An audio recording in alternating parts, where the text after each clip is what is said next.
If your Etsy sales died seemingly overnight, you are not alone. Thousands of Etsy sellers experience this all the time. But fixing this is another story. You have to understand why it happened in order to come back from the dead. Over my last 8 years of selling on Etsy and coaching Etsy sellers, these are the biggest reasons why stores die, and I'm covering how to fix them. Check the description for helpful links like my free Etsy ads cheat sheet, my app AddToCartSEO, as well as a free 10-minute call if you want to work together and work on some of these things to bring your store back to life. Number one is your shop is quite literally rotting away. What do I mean by that?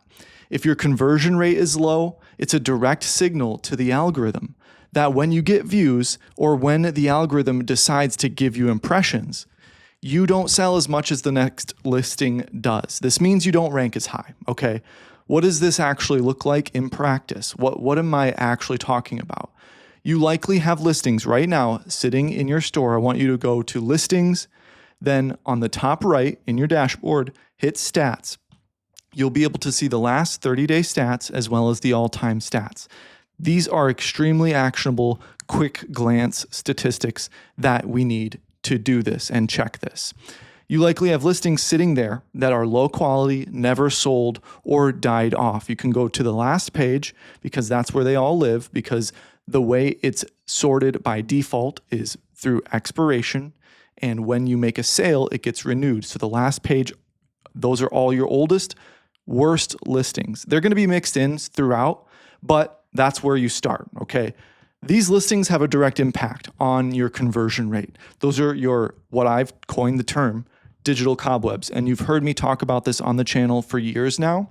And it's one of the biggest things that I work on with my students. Now, I don't want you to go run over there and just make some massive blanket effect change. That's the last thing you want to do. You're going to hurt your store. You need to be very systematic about it. Every store has these to some degree. Every single store, a large percentage of your listings are going to naturally become cobwebs. Not every single one is going to knock it out of the park. You have to understand that. Some more than others are going to be worse. And this is the first point of a compounding doom effect that every single Etsy store is subject to.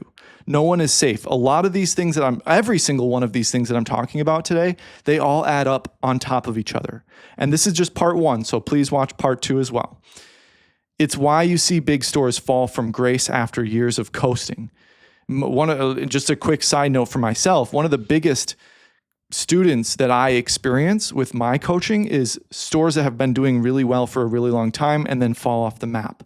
And it's always because of these three factors. So if you can prevent these before you decline, you're doing even better. So no one is safe, like I said. It's why you see big stores fall from grace, and combined with the other things that we're covering today, it makes a deadly aspect. So you really have to realize that you have listings that are old, never sold, or used to sell, but are now dead. And listings can die for a variety of many reasons. Here are a few of them. You have to look out for these. Number one, this could be from ads that you turned off, then it went bad organically. This is completely normal. This is totally common. It happens all the time. Ads don't last forever, and you absolutely do need to turn them off if you don't want to waste your money. So if you turn an ad off, organically, it might die out or just slow down and then just get buried or be, a lot of competition is going to bury it. The ad was propping it up. Whatever the case may be, you turned an ad off and then it went bad organically. Number two, this could be from competitors deranking you. Now, this can be a variety of different situations, meaning a direct competitor or multiple just simply outsold you. They just simply made better products than you and they were just selling more. They ranked higher.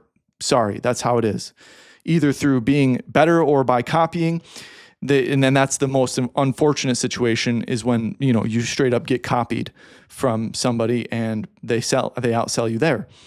This could be from a trend dying out as well. If you're pro on demand and you did a trend, you might find that capybara shirts don't sell as well as they did a few years ago. Okay, so it could just be simply trend dying out. And I've mentioned multiple times on this channel, don't build your entire store on simply trend hopping. You can, but you want to have evergreen listings as well. You could have a trend hopping store, but then have an evergreen store, whatever it may be. But you don't want to build everything on trends. This could be from a lot of time moving on, and even though it was selling well, so many competitors came along and you naturally got buried. So competitors deranking you, there's a lot of situations there. Number three, the third reason why a listing can die from being old, the listing never did well in the first place because it was either, number one, a bad design idea or just had bad SEO. That's very common as well. We all make bad listings. And realizing these things happen is the first step to fixing and preventing massive declines, which this brings us to our next issue. Number two, biggest reason why stores die overnight or never take off in the first place is time passed with weight increased. What do I mean by that? When a post on Instagram or TikTok gets a lot of views, comments, saves, etc., in a short amount of time, that's a good thing, right? Yes. Most people understand that. The whole term viral has a time implication built into it, right? Maybe you never thought about that. It did a large volume of a measurable outcome in a relatively notably short amount of time, okay? That's like my own definition of viral. Etsy is no different. And I've said this many times. Etsy is just like a social media feed, or at least can be compared to one, or thought about one. It really helps you when you start thinking about it that way.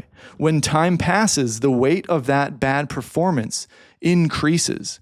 So if you had those bad listings from point number one, all those old listings, those cobwebs, the weight of those bad performing listings increases. The bad weight of those bad listings increases over time. The opposite of a quick viral hit occurs. It sinks lower and lower as time goes on. The longer it does bad, the worse it does, the lower it sinks. So the better a listing does for longer consistently, the higher it climbs on the flip side of that. So considering that point, when all of these things are happening and 2 to 4 years goes by, for example, competitors have moved in, thousands and thousands, direct and indirect, the algorithm is forced to give them a chance. Some of them catch buyers' eyes more than yours. Some of them don't. Even if they don't outsell you, the algorithm gives them a chance for a split second. And that eventually means you're naturally squeezed out, not because Etsy hates you, but because it just happened that way. So time going on and your listings doing bad over time, it pushes your entire conversion rate down. It pushes your entire store down. So number one combined with number two, and you're not looking at a good situation for yourself. And if you don't understand those things, you can absolutely be caught with your pants down wondering what the heck happened to my store. It's one of the, like I said, one of the most common stores that I work with and save is, why have I done so well for so long, but now am doing terrible? Guys, if you want to build your own standalone print-on-demand store, definitely check out OpoShop by EverBee. EverBee Store has upgraded itself to include print partners, integrations, and a lot more. It has $627 worth of tools for just $29 a month. I checked it out myself and it seems pretty comprehensive. So if you want to check it out, try the link in my description. Number three on this big giant list of part one of why your sales die suddenly on Etsy is changes on the platform. Okay. So if you have number one and number two compounding against themselves, guess what comes along next? An algorithm change, an Etsy ads change, whatever it may be. In the last month alone, for example, there have been 2 Etsy ad settings changes, a search visibility glitch, which in a previous video I talked about was likely from them changing things in the back end and it going haywire for a minute. They're never going to, obviously Etsy's never going to admit to something like that. They couldn't do that. But that's likely what happened if people just disappeared. Something went wrong on the back end of Etsy.com. And who knows what else is going on in the background. Throughout the years, Etsy changes their platform. If you're not actively expanding inventory, coming out with new products, designs, or listings, not taking care of your store as a business and just coasting, you will absolutely sink, especially when you combine them with the first 2 on this list. You can only survive an Etsy algorithm change without feeling it for so many years. Some stores seem bulletproof until they just fall off a cliff overnight. Many stores can't survive even one algorithm change, but there's been plenty that I've seen that can be pretty bulletproof until that final final straw on top of the camel's back just completely breaks it all. I've worked with countless stores who have just coasted through their success then one day their store drops like a ton of bricks. Then when those past factors we talked about, old listings, time and weight all combined, years goes by with all the algorithm changes, now you have a perfect storm. Now your sales are absolutely going to die. So don't coast from comfortability. Don't, think you're bulletproof. You want to stay up on Etsy strategy. You want to continue to educate yourself, or at least have a pulse on the Etsy community somewhat. And you don't want to think that your store is bulletproof. So what you need to do right now, starting right now and moving into the future. Number one, don't let old listings sit there forever. But also, please don't go rip everything out right now. It's all relative to your current amount of listings. If you have 1,000 listings in your store, you can remove and replace more than if you had 200 listings in your store, each day. You can do a little bit more at once. But if you do too much or way too much all at once, you're going to hurt yourself. You're going to rock the boat, even if it was a good change. Number two, monitor your conversion rate. It's there for a reason. You go to stats, look at your last 30 days, this year, last year. There are a lot of factors that go into conversion rate. We're not going to talk about that today. But some niches are different than others. Don't get too obsessive. But if it's below 1%, then something's wrong, definitely. Anything above 1% is decent. Anything above 3% is above average. Anything above 5% is more rare than not. And this is for Etsy only, not e-commerce in general. On Etsy.com, I've seen plenty of 7-figure stores in the 1 to 1.5% conversion rate range. So it's just for Etsy.com. It's a massive marketplace. It's not like somebody coming directly to your website only. That's a much different situation. So you have to monitor your conversion rate. Stay up to date on Etsy is number 3. You don't need to jump on everything, and please don't, because then you're going to find yourself using Etsy's trash AI title tool.